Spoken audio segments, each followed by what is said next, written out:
gentlemen, you're watching Eclecticka, everything sci-fi fantasy. I am Seven. We have Charles, we have CC, and we have Drew. How you guys doing today? Woo! Good. We're back, Awesome. and we I are like that Charles live. was cool.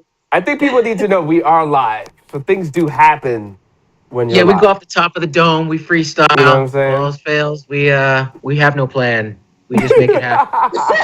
Our plan is we have no plan. That's it. Use the force. And someone that's out there that we love that has no plan, Deadpool.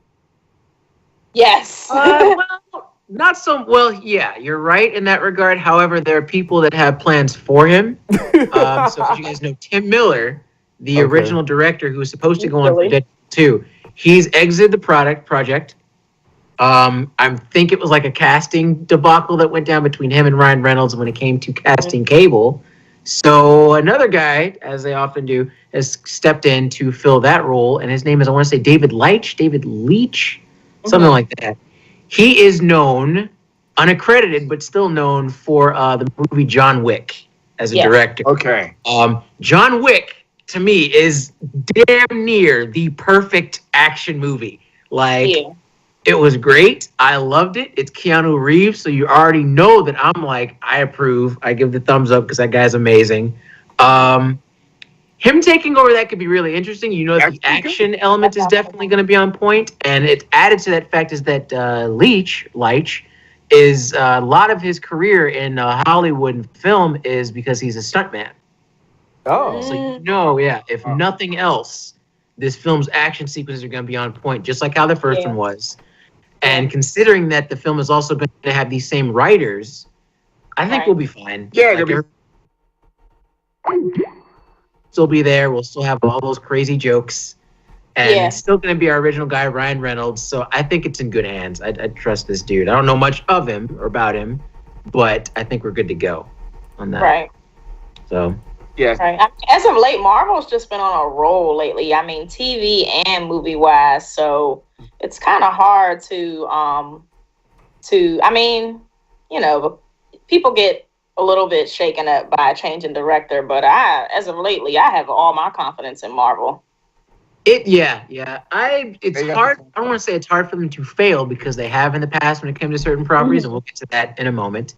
But when it comes to Deadpool in particular, was just that unicorn, that rare beast that came in, did something different, and completely just shook up the box that we have these superhero. It made the R-rated superhero film successful. Yes. We already know that Blade came in and did it first, but for making it like the idea for people to not scoff or like for executives to not completely just disregard the R-rated superhero film, Deadpool is that crowning example of how that can be done and be done well. So, and you know the thing about this, I think here's the difference between Deadpool and Blade. Blade had Deadpool had a much bigger following, even though it was underground because the fans pushed that movie. Most people did not know Blade was a Marvel character. They didn't even know. You wouldn't even have known. Yeah, you wouldn't even have known unless you saw that little tag at the beginning of the movie based on the Marvel Comics character. Dude. Right. So, I mean, you would know. See, we would all know. Right. Oh, yeah, absolutely. Yeah. Absolutely. Yeah. And the minute that you saw that go down, it was like, oh man, the Marvel's actually making movies now. This is like way back in like what, 1999, 2000? Right. Like, oh, man, they're making some pretty nice R-rated movies now. And then we had that whole wave of crap that was just like open, man. PG-13, family friendly, kid friendly, bring the whole fam. But that's dope that we're actually able to. It's on the table now. It could be a thing. We can get. We can get Blade, we can get Deadpool, we can get the X-Force, because the X-Force is a staple as not being, they're like the Black Ops of the X-Men. They're the ones that actually will kill an entire group of people if their mission requires it to. Right. So then you have like Watchmen, which I feel is a great film. Oh, Watchmen was excellent. It didn't get the credit that it deserved. V for Vendetta, that's another graphic novel. That was great. It didn't get a lot of... I always say that. I think even with Watchmen, certain movies hit before their time. And I think Watchmen, it had that darkness to it where it treaded very lightly, where people, I don't know if people were ready for that, But Mhm. to me, it was underrated, man. If it was just a matter of timing, like Watchmen, unfortunately, came out a little bit before we hit this like upward swing when it came to superhero properties and film. But if it came out this year, Watchmen would have made thrice over what it made originally. Oh heck yeah, most definitely would have. That's my prediction for that, because there's as a film, I have my I guess my ill points when it comes to its soundtrack. I didn't like its soundtrack for the most part, but overall, I thought that it was a great movie, and it was just a matter of timing, like you said. Wait, The Watchmen had a soundtrack? It did. It's like somebody took their iPod Shuffle and then just like let that when they were editing. So I was just like, bro, come on, stop. The Hallelujah thing when Night Owl and Silk are having sex in Archimedes. I'm like, dude, I get it. I understand. This song preference is whack. Like, oh man, it's like if you have someone who is, I'm actually going to quote me on this because this will show up in writing. It's like if you have a really intense scene going on, and all of a sudden you hear like "Work" by Rihanna playing. I'm like, dude, stop. I hate this song. But two, it completely does not fit the tone. Yeah, like unless it's Deadpool, like it's not gonna work. Actually, Deadpool can get away with that. Deadpool can get away with it. Alex got away with some corny songs, but it fit. Oh, Guardians of the Galaxy. The thing about it is, the cool thing about that though, Charles, Guardians of the Galaxy had a very weird soundtrack, but every song fit exactly what it was supposed to be. It fit. It totally fit the mood of whatever was going on at that time. That's the purpose of music in a show or a film. If you're gonna have music, it has to help convey the idea thematically or emotionally what you're saying. See, I don't think a lot of people, when they do these soundtracks, they don't think it through. Well, let's just throw it together. No one's really going to pay attention. I'm like, nah, yeah, you're totally right. Biggest example of that I have recently, the complete and utter train wreck that was the Suicide Squad soundtrack. What the hell was that? It had no rhyme or reason as to why. You're going from one song, which actually is kind of rad, and then you start playing Eminem while they're suiting up. And I'm like, why did that transition? Who made that idea? Again, someone taking their iPod, putting it on random, and then letting it play as they're editing the freaking film. You know how that played out. We need somebody edgy. We want somebody hip hop.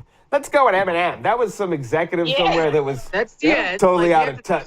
A little more flashy in there. Yeah. Some sleazy dude in like a greasy cigar. Sitting up there. Throw a little bit more Eminem in there, see? Because for some reason he's like from 1920s. Yeah. Soundtracks in general, I feel like have gone a little bit downhill in They're recent like filler years. material. Mm-hmm. Yeah, they don't think about it.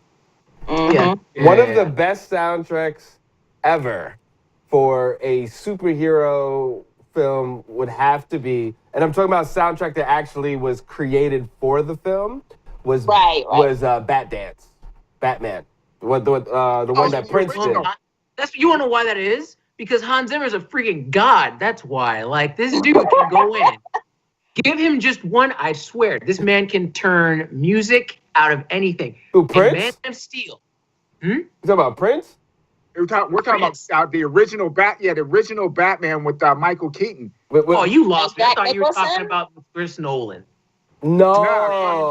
The soundtrack. No, well, Nolan, that was definitely a score. Yeah. That was a score. I'm saying as far as a soundtrack, Prince actually, it was weird. The album could actually live by itself, but at the same time, lives with the movie. It tells its own story, but almost tells the story of the film. I've never seen that ever done, ever. I mean, even if you go, forget sci-fi fantasy, like Footloose was a great soundtrack, but it didn't tell the story. It didn't tell a story as well as work with the film, as well as stand alone. I mean, even what's the one? Staying Alive. Staying Alive. Yeah. I was gonna, completely take it a step back. Right. You know what I champion is having like an awesome score that fits the movie. What? You guys remember the soundtrack to The Last Dragon with Bruce Leroy? Oh, The Last Dragon? Yeah. Wow. Last Dragon. Do you guys remember that soundtrack? Oh my goodness. But when you think about it, it seems like the older movies took more thought into putting in, good soundtracks. Nowadays, again, they just throw it together. You're right. For most of the movies, even Space Jam had a better soundtrack. The soundtrack was lit. Rugrats movie, better soundtrack than half the soundtrack we had. I had the Space Jam soundtrack in my ride, man. Yeah. Monica on it? R. Kelly, God bless his crazy self. But I believe I can fly, dude. I believe I can fly. There's so many jokes I'm just gonna leave alone right now that R. Kelly. Yes. Let it be. And on that note, Pokemon Sun. How about that? Pokemon Sun, Pokemon Moon. What's going on with that? Completely we'll just crash into this next topic. Just jarring. Lost all control. I'm sorry, Drew, but once you mention R. Kelly, you just got to change gears. You just have to switch gears immediately. I suppose so. So we'll come back to that. Different spectrum of reality. Pokemon. So it's the next installment of the long-going video game franchise. People who hate anime know what Pokemon is. Right. It's been going wrong now for decades. And my thing is, I gotta confess, guys, I'm a little bit out of my depth on this one because I'm part of the original 151. I'm like old school when it comes to that. So for me, it was red, blue, yellow, and then out of my tribalistic, I guess, reaction to everything else, it's just that other stuff that I kind of just weave in and out of when I feel like it. It's not official in my eyes. So, but this is the next one that we have going on. So who's going to give us the deets on that one? I'm going to sit out on Pokemon because I'm way out of date. Apparently it's really gotten a lot of good reviews from at least a lot of the millennial otakus who pride themselves in being fans. And I guess they really like the features. Apparently it's a lot more convenient than the previous version in that format. So that seems to be what people like the most. I do agree with you that I'm very much attached to the old school Pokemon where you have the blue, yellow, red, and then the 151. So that part kind of it's going to take more time for me to wrap my mind around. But but other than that, it seems like the game's functional features are very well done. Yeah, function is good. They've tried some pretty interesting things over the years when it comes to the gameplay of Pokemon. You had a point where you had 2v2, where you had two Pokemon that were going per battle. And then they've switched up things with adding the different Pokemon types. You have Dark, you have all these other, you have Psychic. You have the originals that are still there, the original Elementals, Fire, Water, Lightning, all that good stuff fighting. But then they have hybrids too. Right. It's like a whole new world. So I'm really glad that they've been able to add to that over the years. Pokemon's become this looming entity in the gaming anime world. So it's one way or another, it's always going to be there. And I'm just glad to know that they haven't run out of ideas yet. Yeah. A lot of times, the big risk is wow, we've run out of ideas. So what are we going to do? Are we going to retread everything else that we've done? Yeah. Or are we going to try to take it to essentially the next level and add something new to it? So I'm definitely going to check it out. I think it'll find the next one. When I see Pokemon now, I guess you can make a comparison. To me, it's going to be like D&D.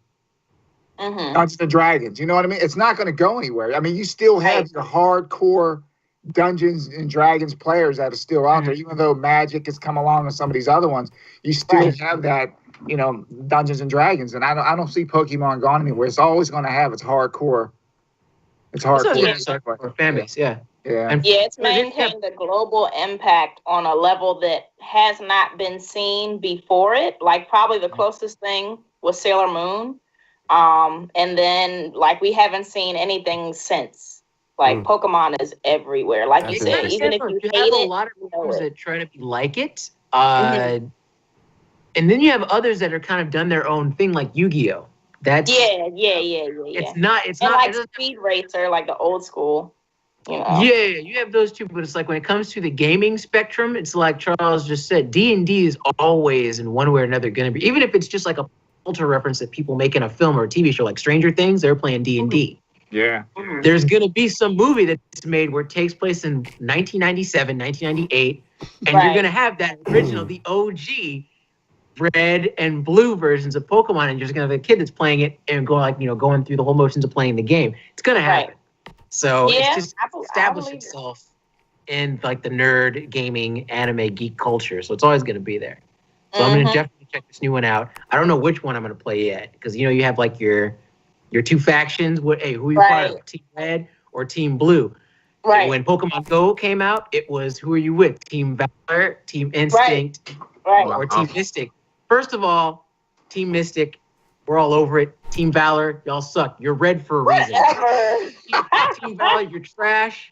Okay, Donald Trump loves Team Valor. Anyway, no, Donald Trump, his sons definitely have Instinct's hair. That is for certain. Oh man. And clearly he wants Team Valor to go back to Mexico. Clearly. Brown paper bag tests. Oh, wow. You went there. I'm going to stay right here. Dun, dun, dun. You got the CC face. Wait a minute. Does everybody have magical green juice? This is the last of it. I drank all mine. Charles had green juice. Cece's got green juice. What that? You gotta have the green juice, baby. I don't have green juice. I think Cece, you were subliminally influenced by seeing Charles' green juice. Yeah. It's like, oh man, I gotta give me some of that. And Seven, I can't see you, so you might have your little stash right there too. I have these. Right, he's just hating for no reason. No, I'm just saying. I'm just pointing it out, man. All right, so Charles, you said you were able to play the new Final Fantasy. You got a demo of it? I did, actually. I played the demo for Xbox One. It was actually a dream sequence of one of the main characters. Now, I am not, this is not my forte of video games. I haven't played Final Fantasy in years, but I will say the game looks stunning, to the point where you just want to look around. You just want to look around. The fight sequences, the battling is nice. It's smooth. And the only thing I wish they would have had a little more fighting in the demo. So you have to wait till the very end. But the creature or the boss you fight at the end is freaking humongous. The thing is like 10 times the size of what you are, man. But it was in the desert, right? The giant worm-looking thing. It wasn't a worm. It looked like a big demon type thing. I don't know what the heck it was. I think I know which one you're talking about. Because mind you, I've been on this game since like 2007, since they announced it. So it comes out on November 29th. Super hyped. Can't wait. Everything that I've heard about it thus far has been like positive, down to the gameplay we were saying before the show, how like the mechanics that they use in the game, it's unlike what they've done for most of the other games in the franchise. It's not turn-based. Because ADD generation, we can't wait for our turn anymore. So it's like, let's switch it up and make it all real time. I tell you what was cool. Check this out. I was fighting, you go back and forth just trying different stuff. So I was fighting against these monsters or other characters. And I ran up the steps and there was a bunch of them. And I was like, let me try something. So I run down and they have these plates on the floor. I stepped on one and it turned me into like this alligator with some wings. What? So I run back up the steps, and you can actually fight with that thing too, man. It was cool. Then I ran back down the steps. This is no joke. I stepped on it again, and I turned into this thing that looked like a giraffe and a moose put together. With these big old horns on it. I wonder if you were summoning, because I haven't played the demo yet, but like I'm holding out so hard. It comes out right after my birthday. I'm so lit. The summonings probably are some of the most impressive I've seen in the franchise, like ever.